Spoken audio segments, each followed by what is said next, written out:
Hello बच्चों, आप सभी का एक बार फिर से स्वागत है हमारे channel easy way to study में। बच्चों, आज हम आपके लिए लेके आए क्लास 7th की सामाजिक विज्ञान विषय की कार्य वर्कशीट नंबर 9। बच्चों, जैसे कि आप सभी जानते हैं, सबसे पहले यहाँ पे हमें नाम लिखना होता है और नेक्स्ट फील्ड में हमें अपने कक्षा अध्यापक का नाम लिखना होता है। चलिए देखते हैं अपनी वर्कशीट। आज की हमारी वर्कशीट बच्चों दिल्ली के सुल्तान के ऊपर है। इतिहास के अध्ययन के लिए हम अभिलेख, सिक्कों और सत्यापत्य भवन निर्माण कला के माध्यम से काफ़ी सूचना प्राप्त करते हैं, मगर दिल्ली सल्तनत की अधिक जानकारी के लिए हम उन इतिहास, तारीख और तवारीख हैं जो सुल्तानों के शासनकाल में प्रशासन की भाषा फारसी में लिखे गए थे। इसका बच्चा हमें बताया गया है। तवारीख के लेखक सचिव, प्रशासक, कवि और दरबारियों जैसे सुशिक्षित व्यक्ति होते थे जो घटनाओं का वर्णन भी करते थे और शासनों को प्रशासन संबंधी सलाह भी देते थे। वे न्याय संगत शासन के महत्व पर बल देते थे। तवारीख के लेखक नगरों में, विशेषकर दिल्ली में रहते थे। गांव में शायद ही कभी रहते हों। वे अक्सर अपने इतिहास सुल्तानों के लिए उनसे ढेर सारे इनाम इकराम पाने की आशा में लिखा करते थे। ये लेखक अक्सर शासकों को जन्मसिद्ध अधिकार और लिंग भेद पर आधारित आदर्श समाज व्याख्या बनाए रखने की सलाह देते थे। उनके विचारों से लोग सहमत नहीं होते थे। इसका बच्चों यहाँ पे हमें दिल्ली के अलग अलग शासकों के बारे में बताया गया है। बच्चों, इसमें हमें तोमर, अनंगपाल चौहान जिसमें पृथ्वीराज चौहान ने राज किया था। उसके बाद प्रारंभिक तुर्की शासक जिसमें अलग अलग शासकों ने यहाँ पे राज किया। उसके बाद खिलजी वंश जिसमें जलालुद्दीन खिलजी, अलाउद्दीन खिलजी ने राज किया। उसके बाद तुगलक वंश जिसमें गयासुद्दीन तुगलक, मोहम्मद तुगलक और फिरोज शाह तुगलक ने राज किया। सैयद वंश जिसमें खिजन खान और लोधी वंश, बहलोल लोधी, इन सब के बारे में बताया गया कि उन्होंने कब से कब तक शासन किया। इसके अलावा हमें यहाँ पे कुछ और जानकारी दी गई है।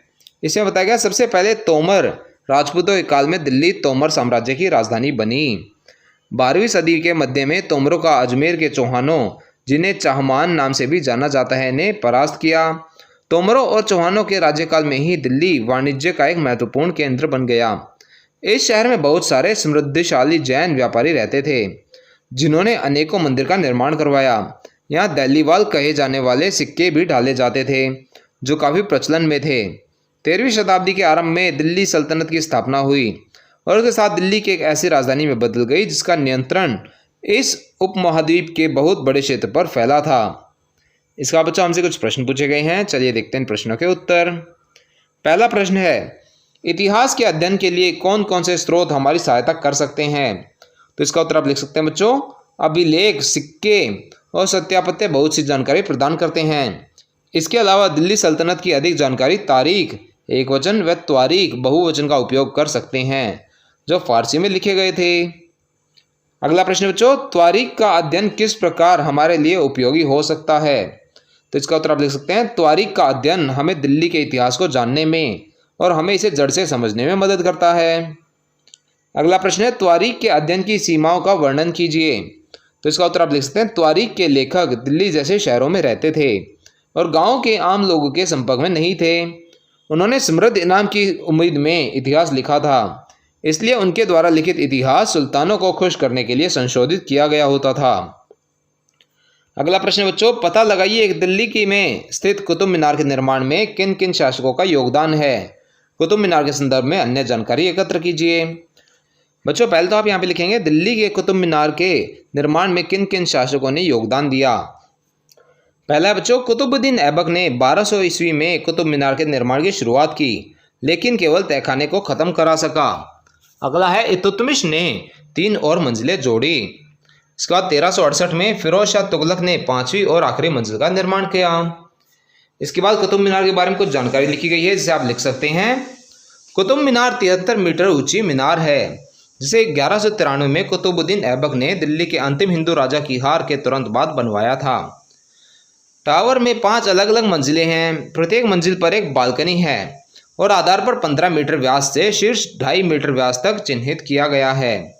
पहले 3 मंजिल लाल बलुआ पत्थर से बने हैं।